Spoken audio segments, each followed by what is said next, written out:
Assalamualaikum warahmatullahi wabarakatuh. Alhamdulillah alladzi bi ni'matihi tatimmus shalihat. Asyhadu an la ilaha illallah wa asyhadu anna Muhammadan abduhu wa rasuluhu la nabiyya ba'da amma ba'du. Jemaah yang dirahmati Allah Subhanahu wa taala, kajian di buku kita At-Tadhkirah fi Ahwalil Maut wa Umuril Akhirah, peringatan-peringatan kematian dan urusan-urusan akhirat. Ini kita di bab, jadi bukunya itu sekitar 700 halaman. 200 halaman terakhir itu cerita tentang hari kiamat. Kemarin kan di awal-awal buku itu cerita tentang kematian, proses kematian, kemudian di alam kubur, sirat, semua. Di akhir buku itu adalah buku tentang akhir zaman. Dia sekitar 200 halaman akhir zaman. Terus saya padukan buku ini, bukan hanya buku ini, saya padukan juga dengan buku yang lain untuk menguatkan membuat slide ini. Ada buku bagus yang selalu dipakai itu, namanya buku Malahim Al-Kubra fi akhir zaman wa Malahim Al-Kubra. Akhir zaman dan kerusakan-kerusakan yang besar. Itu peperangan yang besar di akhir zaman. Buku itu ditulis oleh Imam Muhammad Ahmad Mubayyad, orang Palestina. Kalau buku At-Tazkirah itu sudah lama ditulisnya. Buku At-Tazkirah itu ditulis oleh Imam Al-Qurtubi. Qurtubi itu berasal dari Cordova. Cordova itu Spanyol. Islam masuk ke Spanyol itu tahun ke-700 Hijriah.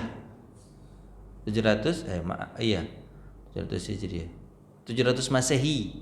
Kalau Hijriahnya sekitar tahun 100 Hijriah. Jadi udah lama sekali itu. Buku itu ditulis sekitar 800 tahun yang lalu. Imam Al-Qurtubi menulis buku itu. Buku At-Tazkirah itu. Kemudian saya gabungkan dengan buku Fi Akhiriz Zaman wa Malahim Al-Kubra. Buku itu baru ditulis sekitar tahun 2000 oleh Muhammad Ahmad Mubayyad. Jadi buku kontemporer digabung dengan buku klasik.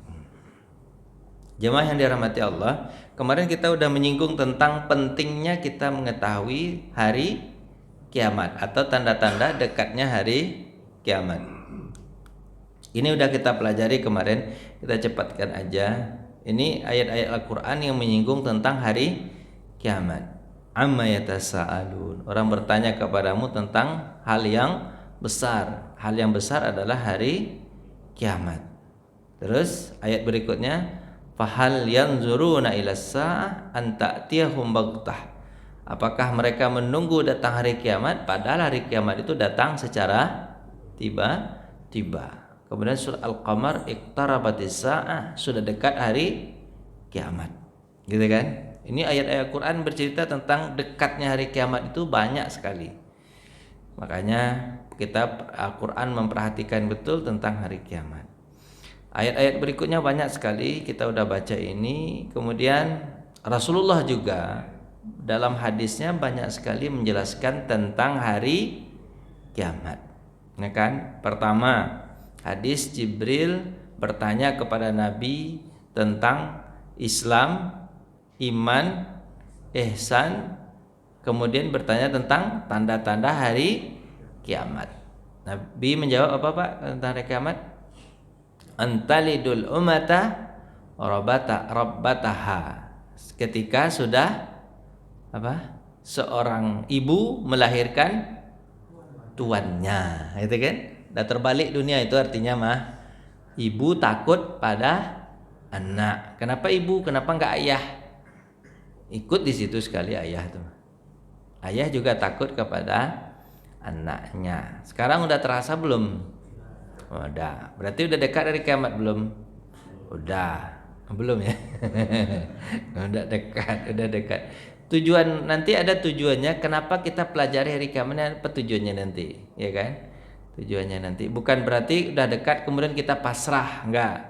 Udah dekat berarti kita harus siap kayak gitu tujuannya. Jangan apa tuh takdir, wah ada takdirnya begini ya udah tak, nggak begitu.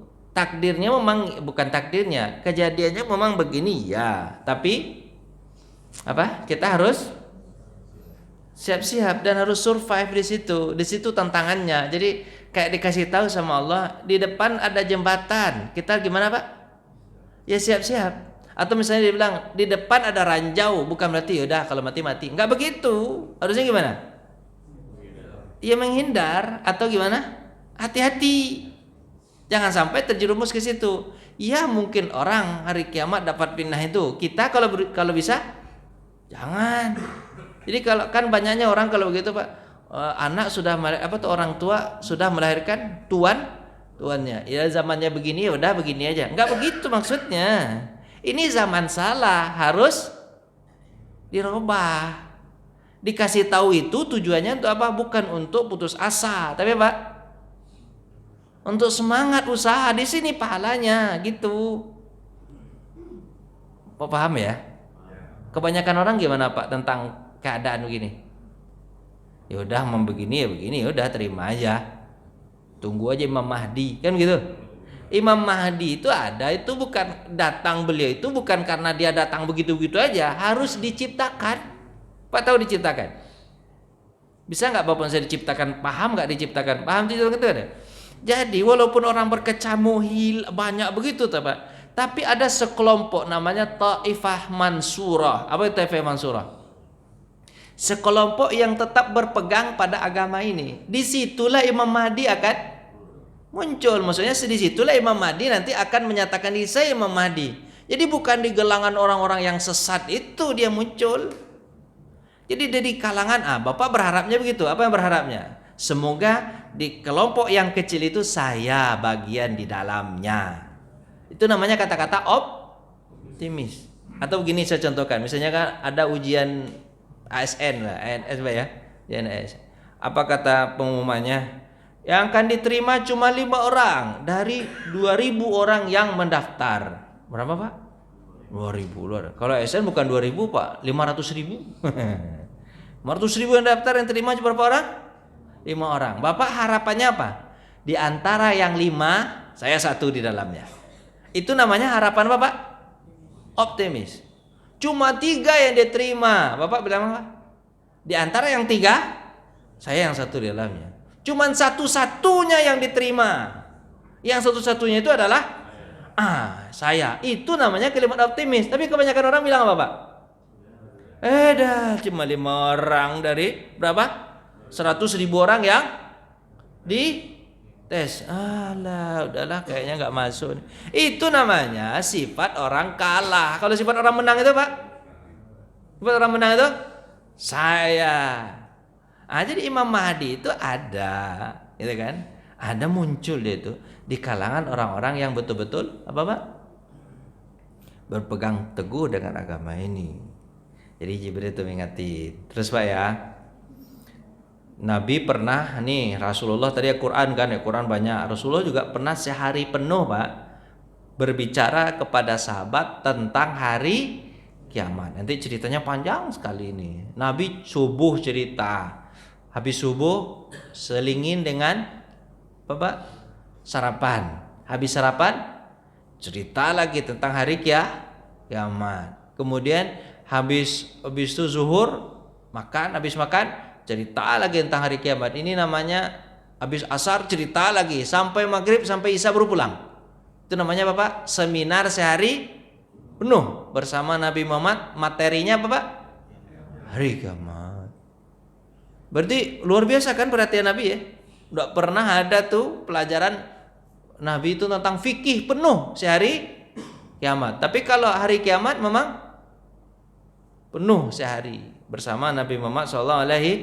Nanti di sore hari datang nanti Pak. Ini ceritanya nih di tahun ke-9 Hijriah nih Pak. Cerita pas sore-sore hari, sahabat sudah lagi diingat-ingat tentang hari kiamat, datang namanya ini. Lupa pula saya namanya.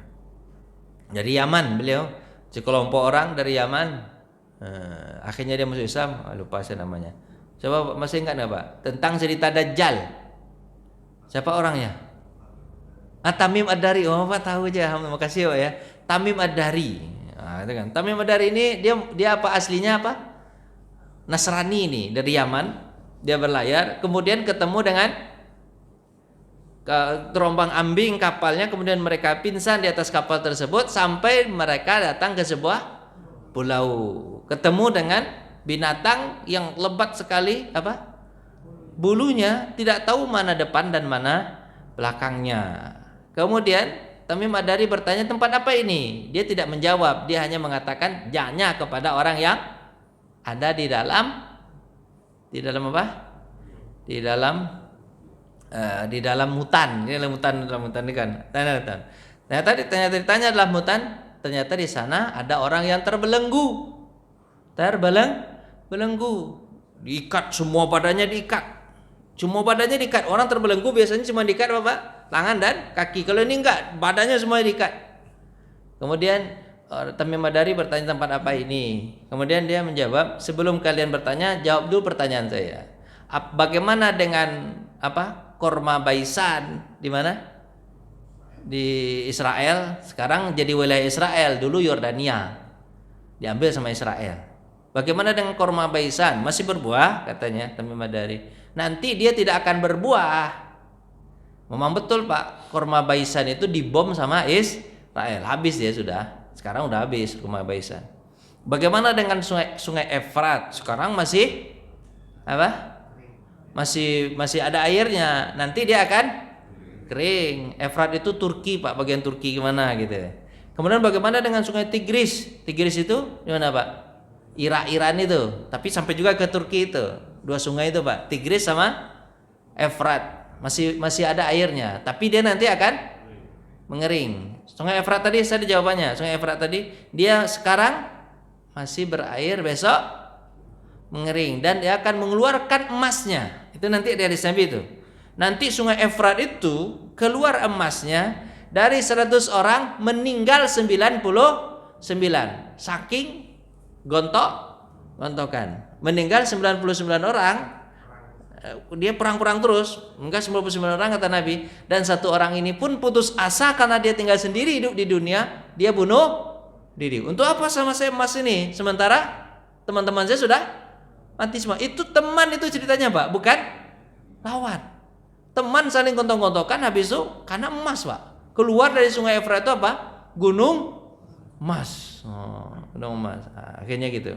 Terus terakhir dia bertanya, tapi sekarang kalau Pak cari di mana emasnya nggak akan ketemu. Ketemunya kapan Pak? Nanti kalau Allah sudah tentukan. Tapi Nabi bilang apa? Jangan kalian ikut-ikutan itu. Kata Nabi, orang yang duduk lebih baik daripada orang yang berdiri. Orang yang tidur lebih baik daripada orang yang duduk. Digituin sama Nabi. Lebih baik kalian nggak usah ikut-ikutan. Kemudian terakhir dia bertanya, bagaimana dengan seorang yang mengaku bahwa dia adalah Nabi keturunan di Hijaz? Apakah dia sudah keluar? Apa jawaban Tamim Ad-Dari? Ya, dia sudah keluar. Sebaiknya kalian ikuti dia dan beriman kepadanya. Karena aku adalah Dajjal yang nanti akan keluar di akhir zaman. Itu ceritanya panjang itu Pak. Terus Nabi bilang, baru saja Nabi cerita tentang Dajjal segala macam di sehari itu Pak. Tahu-tahu datang Tamim Ad-Dari menceritakan tentang Dajjal. Apa kata Nabi? Benar cerita dia. Akhirnya dia masuk Islam. Gitu Pak. Tapi cerita kayak ini kayak mengawang-awang aja Pak ya. Mengawang-awang nggak Pak ya? Benar nggak ini? Benar nggak itu Pak ya? Tapi ini kan panduan wahyu, betul Pak ya? Ada panduan wahyu. Ada di situ tentang hari kiamat. Tapi Bapak yakin nggak ada hari kiamat atau nggak yakin nih Pak? Serius? Atau ini mana ada mungkin hari kiamat? Sekokoh ini dunia gitu ya. Memang agak susah nih Pak, karena dia keimanan. Karena hari kiamat itu kan masuk dalam rukun iman keberapa? Ayo, masuk rukun iman keberapa tuh? Kelima. Kalau nggak percaya? Ya kafir semuanya. Kafir semuanya itu. Orang-orang jahiliyah itu Pak, Dia percaya ada Allah. Kalau ditanya percaya nggak ada Allah, Pak? Percaya. Siapa yang menciptakan alam semesta? Apa jawaban mereka, Pak? Allah. Percaya nggak dia ada Nabi Muhammad itu, Pak? Percaya. Dia tahu dia Nabi Muhammad itu adalah Rasul. Karena sebelumnya sudah ada Rasul-Rasul yang masih terdengar sama mereka ceritanya. Percaya dia ada Rasul, Pak. Cuman yang paling mereka tidak yakin itu apa? Hari kiamat. Masa orang tulang menulang habis itu dibangkitkan lagi, itu ceritanya. Lanjut Pak ya.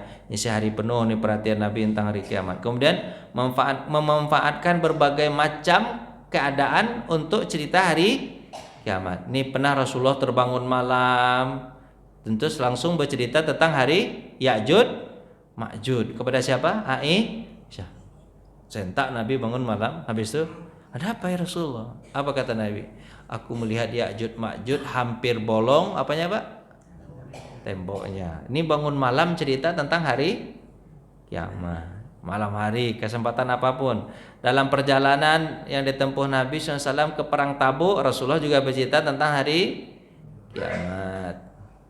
Nah tuh. Terus Rasulullah juga pernah memanggil para sahabat beliau agar melakukan sholat jamak, kemudian mendengarkan khutbah beliau. Di jamak sholat, Pak, bercerita tentang Tamim Ad-Dari. Oh ternyata ini hari Jumat ternyata, Pak. Sehari penuh bersama Nabi di hari Jumat. Di jamak sholatnya. Kemudian bahkan sampai di saat wudhu pun Nabi Muhammad sempat cerita hari kiamat. Kemudian saat khutbah haji wada, Nabi pun bercerita tentang hari kiamat. Banyak sekali kondisinya Nabi bercerita tentang hari kiamat. Lanjut, nih hadisnya, ya kan? Nih hadisnya banyak, hadis Muslim tentang fitan, macam-macam lah hadisnya nih. Tampaknya ceritanya. Kemudian, ini pentingnya. Apa pentingnya kita tahu tentang hari kiamat, Pak? Nih, Bapak harus belajar nih apa itu? Tulisannya kelihatan terlalu banyak ya. Nanti harus disedikitkan berarti tulisannya. Pertama, Allah menolong kita dengan wahyu memberitakan tentang peristiwa-peristiwa masa yang terjadi. Jadi kan wahyu kan memandu kita terus, Pak. Keadaan begini berarti tanda hari kiamat ini nih. Terus kalian harus bagaimana? Begini. Kan wahyu datang terus, Pak ya. Betul nggak? Ada Qur'annya, ada hadis nabinya. Jadi dipandu terus kita sama wahyu, Pak. Itu pentingnya Bapak. Jadi artinya Bapak makin kuat iman Bapak nanti ketika Bapak baca tentang hari kiamat, kemudian dituntun oleh wahyu. Berarti Al-Qur'an kita dan hadis kita benar atau nggak benar? Benar. Gitu kan? Dituntun. Satu. Yang kedua, mengetahui tanda-tanda hari kiamat itu akan memperkuat sendi-sendi keimanan. Tentu ya, imanan kita dan kebenaran. Karena Nabi ceritakan ada tanda-tanda hari kiamat yang sudah terjadi pada masa Nabi, ada tanda-tanda kiamat yang akan terjadi, Ternyata contohnya santai. Bagaimana dengan kurma baisan? Itu kan Nabi jelaskan. Kurma baisan itu sekarang berbuah, tapi besok habis. Sekarang habis gak, Pak? Habis. Berarti apa yang diceritakan oleh Tamim Ad-Dari kemudian diiyakan oleh Nabi Muhammad itu bukankah itu mukjizat Nabi Muhammad? Dari itulah kita akan meyakini bahwa itu adalah apa, Pak? Benar. Nabi ini adalah benar. Banyak nggak, Pak, cerita-cerita Nabi kemudian jadi kejadian, kenyataan? Banyak nggak? Banyak nggak, Pak? Banyak. Nabi bilang apa? Nanti kalian akan menaklukkan Konstantinopel, maksudnya Istanbul, Turki. Sekarang ditaklukkan belum? Udah. Turki kan udah, Pak. Istanbul, Turki kan udah, Pak ya? Udah. Ya kan? Terus apa Nabi bilang nanti meninggal Utsman dibunuh oleh orang-orang zalim. Meninggal gak Utsman, Pak? Ya. Utsman bin Affan kan meninggal kan? Benar kan? Itu kan tanda-tanda hari kiamat itu. Tanda-tanda hari kiamat kata Nabi. Kemudian nanti kata Nabi Ali itu berperang dengan Aisyah. Benar gak?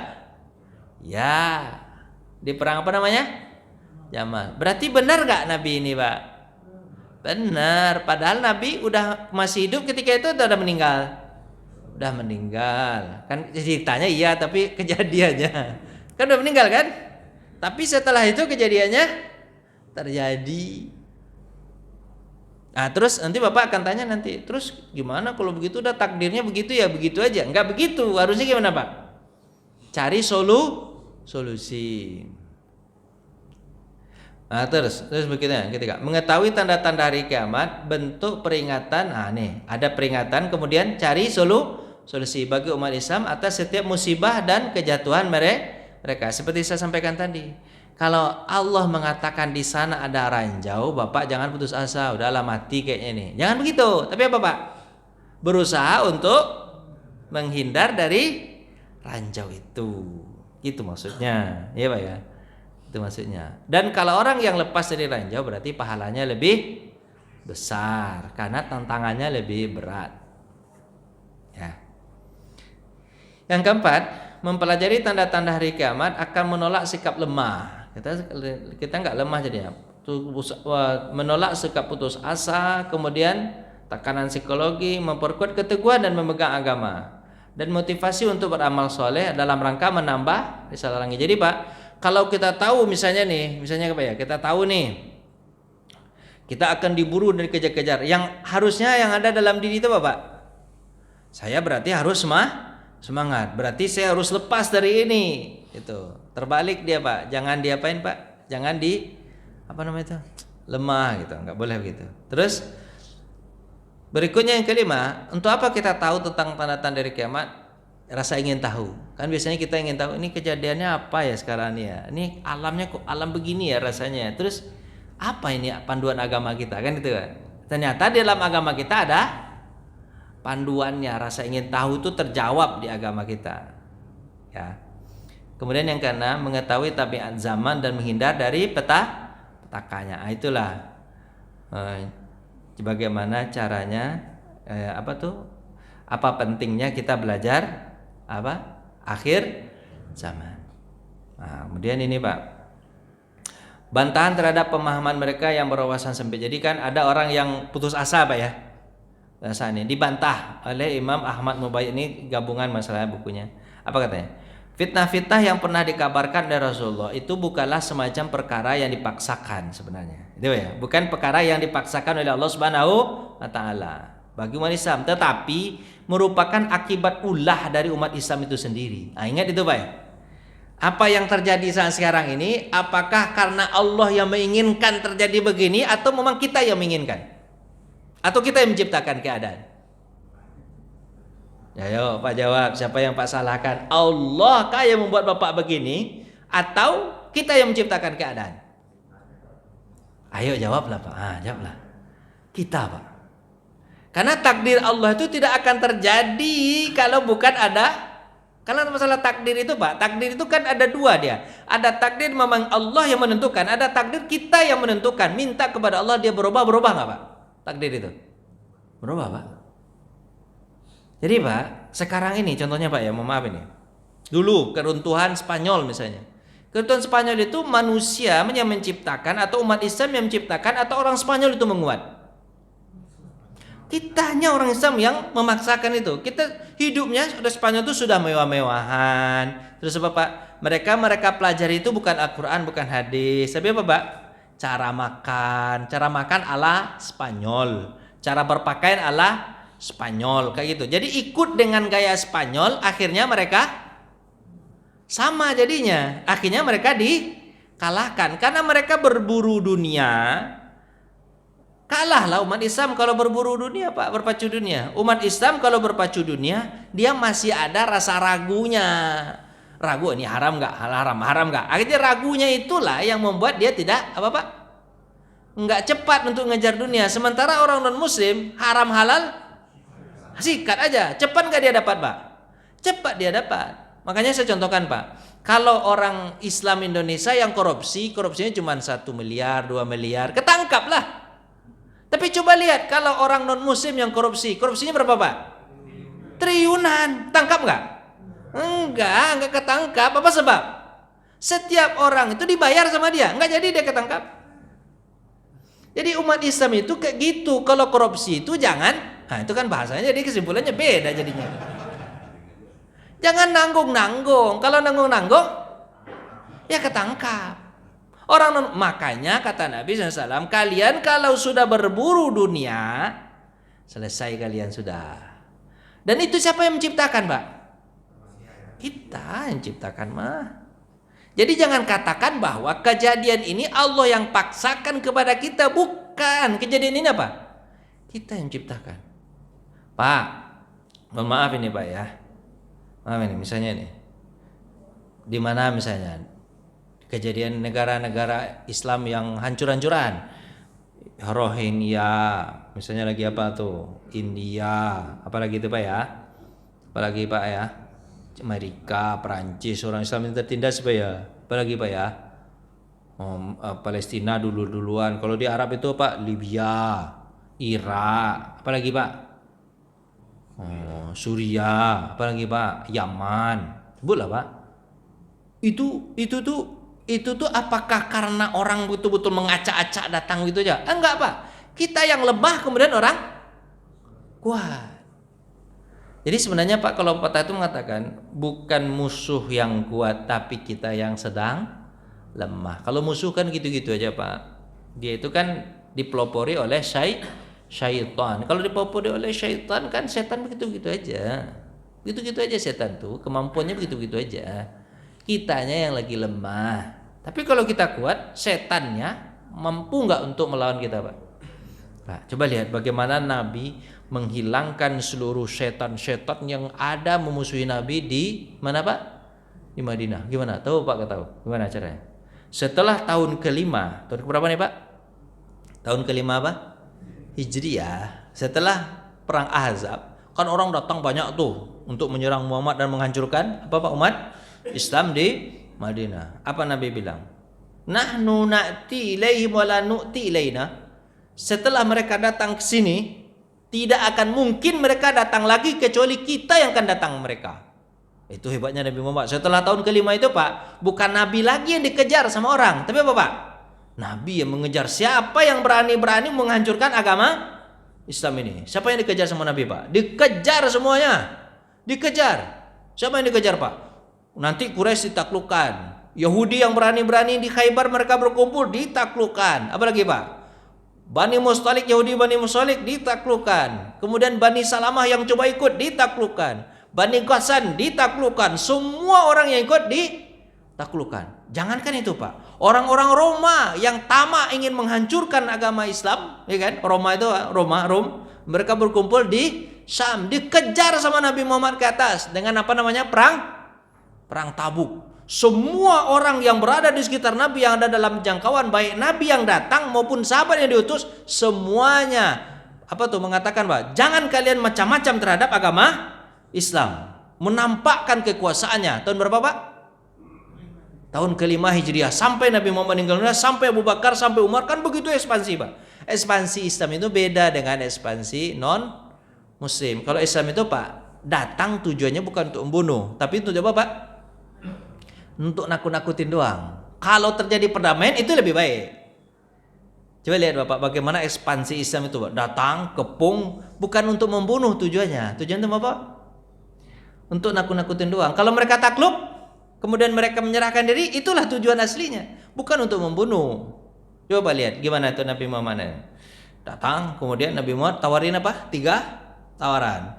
Apa itu? Yang pertama, bayar jizyah. Masuk Islam dulu. Masuk Islam. Kalau masuk Islam aman, alhamdulillah kan. Itu tujuannya itu, mengislamkan orang.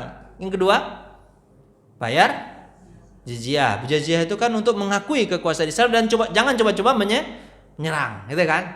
Kemudian yang ketiga apa, Pak? Perang. 3 itu tawarannya selalu 3 itu, Pak. 3 itu tawarannya. Artinya Pak nggak langsung perang, nggak langsung bunuh, tapi apa, Pak? Tawaran kedamaian dulu.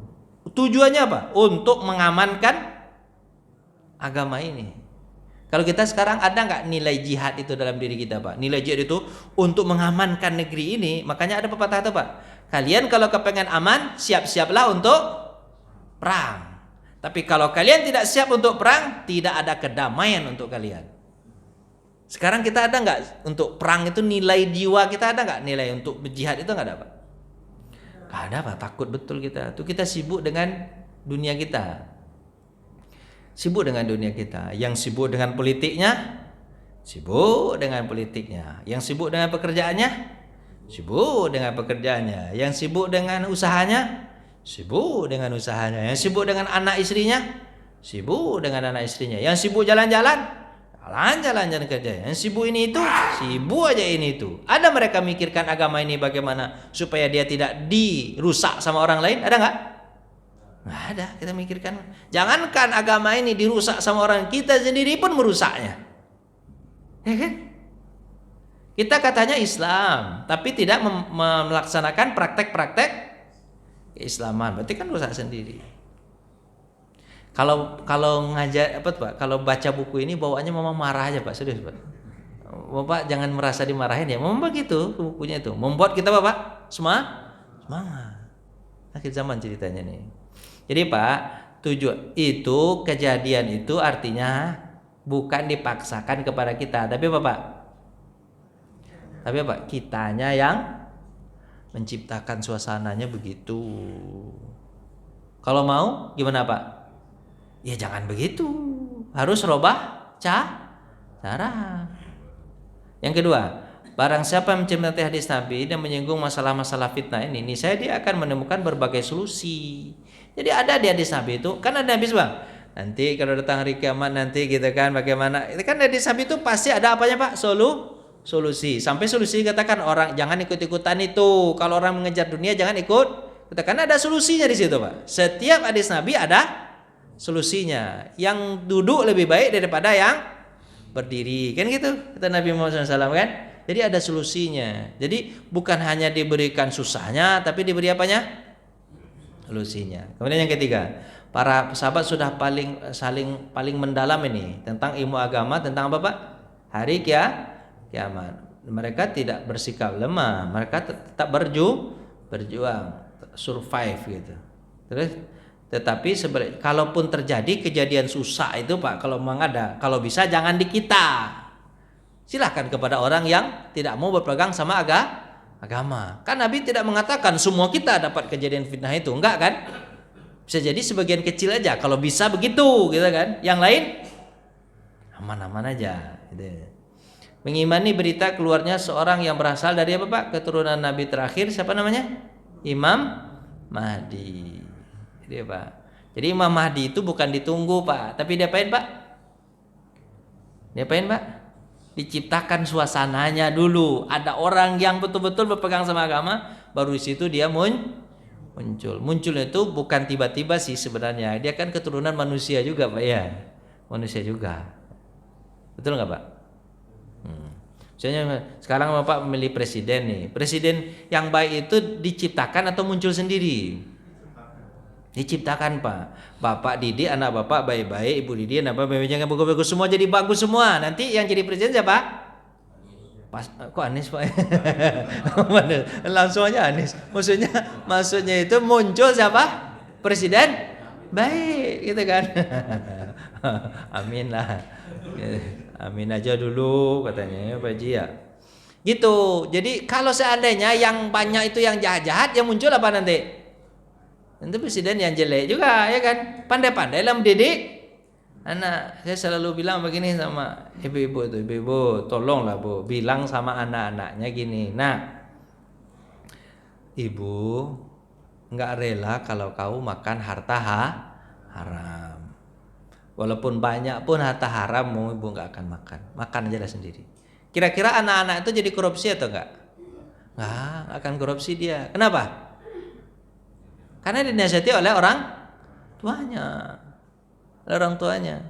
Kebanyakan orang tua sekarang tutup mata. Dah jelas anaknya baru golongan 2, tapi rumahnya bagus, motornya bagus, mobilnya bagus. Ibunya diam-diamnya. Padahal dia tahu itu. Orang tuanya juga apa? PNS juga. Golongan orang tuanya lebih tinggi daripada golongan anaknya. Gajinya tidak segitu. Berarti anaknya bermain ini. Ada main ini. Ketahuan misalnya gitu ya. Jadi gitu harusnya orang tua itu gimana Pak? Harus apa? Atau istri-istri nih diciptakan suasana aja sendiri. Bang, aku kan hadis Nabi kan mengatakan kami rela lapar tapi kami tidak rela dibakar api neraka. Kalau bang pergi keluar jangan bang ambil yang haram, yang baik aja bawa pulang. Kayak gitu kira-kira suami pada ini nggak? Pada mau korupsi atau enggak? Pasti nggak mau. Apa sebab? Ya nggak ada yang mau mensupport dia. Gitu. Jadi diciptakan suasananya. Slide pertama selesai. Bapak mau nambah nggak?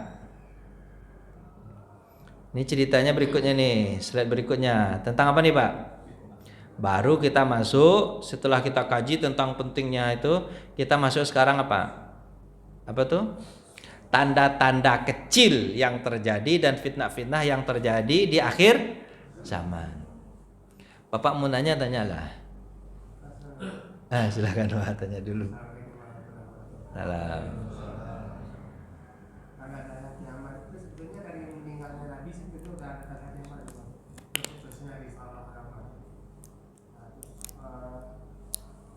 Yang saya mau tanyakan Pak, di ilmu pengetahuan nanti tanda kiamat itu sepertiga makhluk bumi hancur karenanya adanya komet hari mendekati bumi, itu apakah sepertiga bumi? Nah itu ada. Jadi nanti baru kita kaji nih tanda-tanda yang terjadi pada masa Nabi, tanda-tanda yang terjadi pada masa sahabat, gitu kan disebut nanti ini. Satu. Kemudian nanti Allah jauh-jauh lagi tanda-tanda betul-betul di akhir sepertiga manusia akan mati punah gitu kayaknya. Disebutkan semua nanti Pak. Disebutkan semua nanti itu insyaallah. Yang peperangan kalau saya baca itu ini peperangan 99 orang yang mati, satu yang selamat. Itu dia memperebutkan. Tapi orang Islam sendiri tidak ikut di sana, kenapa ya? Dia nggak ikut loh. Apakah dia memang manusia tidak cinta dunia? Umat Islam tidak disebut di situ Pak. Apakah non Muslim atau Muslim? Ya sebut di situ. Bisa jadi ada orang Islamnya, bisa jadi atau tidak ada orang. Cuma disebutkan bahasanya apa? 99 mati dari 100 orang. Itu disebutkan cuma gitu, tapi tidak disebutkan agamanya. Maka kalian jangan ikut-ikutan. Mudah-mudahan non Muslim aja. Kita tidak ikut. Tapi sekarang kayaknya kita tergiur Pak. Tergiur nggak Pak? Kalau ada emas Pak, satu sebesar gunung, tergiur nggak kira Pak? Enggak juga Pak ya? Ya alhamdulillah lah Pak, tergiur. Syukur Pak ya. Ya, alhamdulillah. Berarti Bapak masih aman dari fitnah itu insyaallah. Ya. Ada nanti. Oke, disebutkan nanti Pak. Tanda-tanda kiamat kecil ini Pak, jumlahnya sekitar 60 buah. Banyak sekali Pak. 60 buah. Tanda-tanda kiamat besar itu ada 10 buah, tapi yang menyertai yang besar itu ada 36. Banyak nggak Pak? Itu dikaji sesuatu nanti. Bapak bosan nanti nggak ya? Tanda kiamat kecil ada berapa? 60. Tanda kiamat besar 10, tapi sebelum terjadi kiamat besar tadi ada 36 tanda-tanda menengah lah itu. Tengah apa? Menengah itu ya. Disebut besar kecil aja sih sebenarnya. Ya kan? Kalau tanda besar itu Bapak udah tahu itu kan. Dajjal, habis apa? Isa turun, Imam Mahdi, terus apa Pak? Ya'juj, Ma'juj, kemudian Dabbatul Atus 10 kan? Tapi sebelum 10 itu ada berapa? 36 tanda-tandanya. Ini sebutin. Itu yang dikumpulkan sama ulama Pak tanda-tandanya. Itu.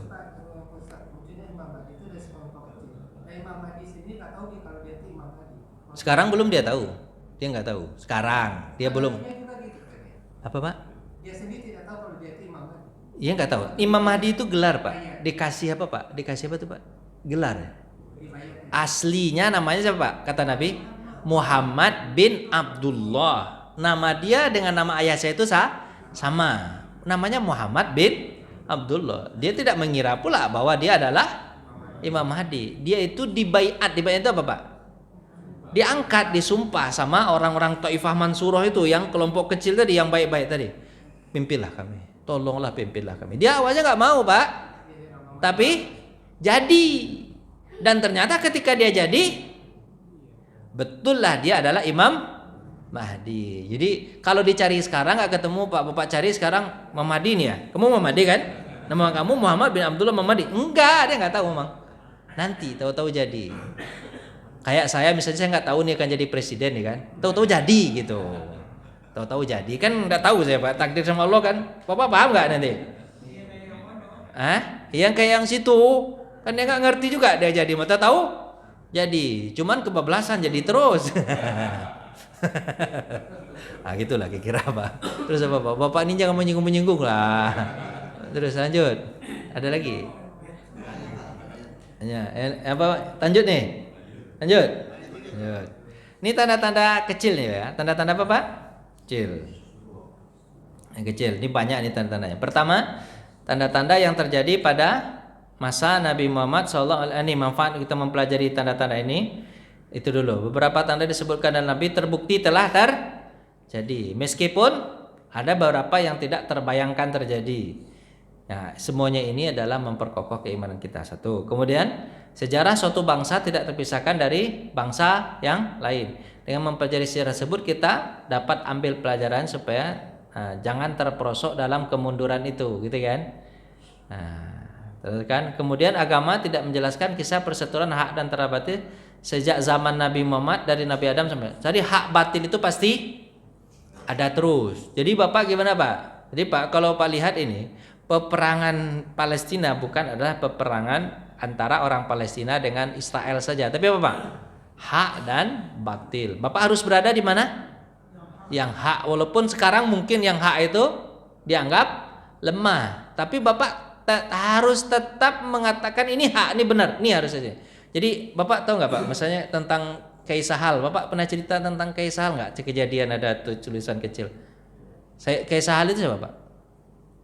Pimpinan Gontor. Ada muridnya bertanya kepada Kiai Sahal, bertanya, Pak Kiai, siapa yang akan kita pilih jadi pemimpin nih? Pak dapat cerita itu nggak? Udah dapat ya? Alhamdulillah berarti Pak punya WA berarti. Ini di WA adanya itu. Jadi siapa yang kita pilih nih? Terus Kiai Sahal bertanya kan, kalian milih yang menang atau yang apa? Yang menang atau yang benar? Kalian pilihnya yang mana? Yang menang atau yang benar? Yang menang belum tentu benar, tapi yang benar belum tentu menang. Kalian pilih yang mana? Bapak pilihnya yang menang atau yang benar? Orang banyak sekarang pilihnya kan ke yang menang Pak. Berapa banyak itu yang milih ke yang menang? Survei-surveinya kan ke dia itu. Bapak paham nggak nih yang ke dia ini? Ya kan? Yang ke dia itu surveinya kan. Orang kumpulnya di mana Pak? Yang ikut yang menang atau ikut yang benar? Nah, harusnya yang benar kan? Kalau Kiai selalu mengatakan yang benar. Tapi kebanyakan kita ngikutnya aja. Yang menang aja, yang menang kan itu. Kalau politik kan yang penting menang. Benar salah nggak dihitung, itu kan? Kalau kita orang Islam yang dihitung itu apa? Yang benar. Terus apa kata Kiai Sahal? Kalau saya milih yang benar, karena pertanggungjawabannya ringan, walaupun kalah. Pak Haji ke situ terus. Walaupun kalah, yang paling penting menang apa bukan? Yang benar, menang pula katanya. Walaupun kalah, yang penting benar. Nanti benar dulu, karena hisapnya ringan. Hisapnya ringan. Yang benar aja. Jadi misalnya nih, Bapak ini betul-betul ya. Palestina sama Israel ini membuat kita memang terpecah memang. Kita melihat Palestina itu kecil segala macam, ngapa? Dia bantu dia akan habis gitu kan? Enggak begitu. Enggak apa-apa dia akan habis, tapi benar. Bapak teori perang Nabi Pak tahu nggak? Teori tujuan Nabi itu berperang apa tujuannya Pak? Yang pertama apa? Ada dua tujuan Nabi kalau berperang. Yang pertama mati syahid. Yang kedua baru menang. Gak ada ceritanya. Nabi bilang apa? Kalau kalian sudah, jangan kalian bercita-cita ketemu dengan musuh. Ini gak ada cerita. Jadi kalau bisa kita datang ke sebuah daerah, kemudian mereka ngaku kalah, itu lebih baik. Itu lebih baik sebenarnya gitu. Walaupun kita bawa senjata banyak, orang banyak, habis itu mereka ngaku kalah, itu lebih baik. Tapi kalau mereka datang kepada kalian menghadangi kalian, kalian tidak bisa berbuat apa-apa lagi, kalian fasbutu. Jangan kalian lari. Kalau begitu kalian lari itu ada dua Pak tujuannya Pak. Yang pertama apa? Mati syahid. Yang kedua apa Pak? Ya menang. Apa patah itu? Ish kariman au mut syahidan. Itu cuma dua itu aja. Nggak ada cerita balik. Dalam Islam begitu. Kalau perang nggak ada cerita balik. Dalam perang itu hanya dua tujuannya. Apa Pak? Syahid atau menang. Kalau syahid itu bukan dikatakan kalah. Syahid itu dikatakan apa? Itu tujuan yang sebetul-betul tujuannya. Jadi orang Islam itu perang tujuannya bukan menang utamanya. Tujuan utamanya apa Pak? Syahid. Kalau syahid berarti menang. Coba Bapak bisa memahami enggak bahasa Nabi ini? Kalau kita kan yang dikatakan menang apa Pak? Yang kata menang ya menang. Kalau Allah bilang apa? Yang menang itu siapa? Syahid. Karena kalian punya peluang di situ. Makanya banyak orang-orang apa Pak? Orang-orang Palestina itu bilang apa? Suruh pindah, dia bilang apa? Enggak mau. Ini surga dekat di rumah saya, kata dia. Tinggal tunggu aja mati udah selesai masuk surga, kata dia. Ngapain duduk dunia ini? Susah. Kalau kita kan enggak begitu, Pak. Kalau kita nih, Pak, orang yang imannya lemah, bilang apa, Pak? Jangan dekat-dekat di situ, jangan dekat-dekat. Kenapa? Mati nanti. Kalau orang Palestina, enggak ada cerita lari. Ini surga saya dekat rumah saya. Kemarin tetangga saya mati. Saya tinggal giliran nih. Tunggu aja sebentar lagi. Mudah-mudahan mati juga, kata dia. Makanya Mbak, mereka Bapak lihat nggak yang membawa apa tuh Pak? Bom apa tuh? Bom untuk menghancurkan tank itu Pak? Enggak pakai apa Pak? Pakai baju biasa ini. Enggak pakai baju kaos, dia datang. Tang itu doang. Berani betul Pak. Bukan berarti tembaklah saya, enggak begitu. Tapi apa Pak? Dia pakai strategi kan. Itu makanya susahnya orang Israel, pusing dia kan. Apalah orang nih. Makanya yang putus asa akhirnya dibunuhnya siapa Pak? Anak-anaknya dibunuhnya lagi kan. Anak-anak teman dia sendiri dibunuh putus asa kan. Gitulah kira-kira. Ya Pak ya. Lanjut Pak ya. Saya kalau pakai sal Palestina ini bawaannya Palestina ya Pak. Pengaruh. Tanda-tanda hari kiamat merupakan mata rantai yang terus tersambung ini. Pendek kata, kita tidak akan pernah sadar dengan kondisi kita sekarang. Jadi Nabi mengingatkan terus, melainkan dengan memahami apa yang telah terjadi di zaman ini. Jadi kita memang banyaknya Pak lalai nih Pak, banyak lalai. Banyak nggak orang lalai terhadap tanda-tanda nih Pak? Banyak orang lalai. Terus saya bilang kejadian biasa, memang kejadiannya begini biasanya. Kalau orang yang beriman bilang apa Pak? Ini tanda-tandanya nih. Kemudian banyak kalangan memandang buruk kericuhan internal antara sahabat. Banyak kan? Memandang buruk kan? Namun di sini akan diluruskan persangkaan buruk tersebut karena menyangkut reputasi manusia terhadap sepeninggal Nabi Muhammad SAW. Banyak nggak orang menganggap kayak peperangan Ali dengan Aisyah itu dipandang salah nggak? Masya Allah. Nanti kita akan luruskan Pak. Ternyata Ali benar, Aisyah pun tidak salah. Kemudian nanti peperangan Ali dengan Muawiyah. Ternyata Ali benar, Muawiyah pun tidak salah. Terus siapa yang salah? Orang yang membuat kericuhan di dalam. Siapa dia? Yahudi Abdullah bin Saba. Jadi sebenarnya kejadian kita ini Pak, kejadian yang terjadi pada masa sahabat itu ada main siapa Pak? Ada yang bermain di dalam. Siapa dia? Yahudi. Tujuannya untuk kita. Di tengah-tengah kita ini pasti ada orang yang menyusup. Makanya jangan renggang, rapatkan barisan. Di sahabat itu jangan renggang. Kalau renggang, nyusup dia, kemudian kita dikocar-kacirkan. Di situ nanti Pak, peran Yahudi luar biasa nanti. Peran Yahudi. Siapa namanya Pak? Abdullah bin Saba. Bagaimana nanti pembunuhan Utsman itu? Sebenarnya siapa yang menyeting kenapa kok terjadi pembunuhan Utsman? Nanti saya ceritakan. Panjang ceritanya. Kalau cerita sekarang nanti Bapak bosan ya ini. Panjang ceritanya Pak. Itu bukan kesalahan siapa-siapa, tapi kesalahan siapa? Ada penyusup masuk ke dalam. Di situ tuh nanti hikmahnya buat kita Bapak. Jangan kalian seperti Ali yang bisa dimasuki oleh siapa? Penyusup. Terus Bapak nanti akan bilang begini, Pak Ustadz, Ali aja bisa disusupi, sahabat bisa disusupi, Aisyah bisa disusupi, kita apalagi pasti bisa lah disusupi sama orang. Jangan begitu. Harusnya kita gimana Pak? Saya sudah dapat pelajaran dari Ali dan Aisyah dan Muawiyah, saya tidak akan mau disusupi. Harusnya begitu. Tapi kebanyakan kita bilang apa Pak?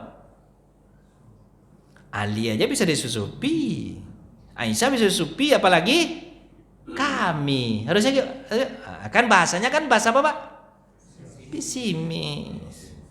Harusnya bahasanya optimis. Ali sudah begitu, saya enggak akan terjadi begitu. Harusnya begitu. Kan pelajaran nggak Pak? Pelajaran.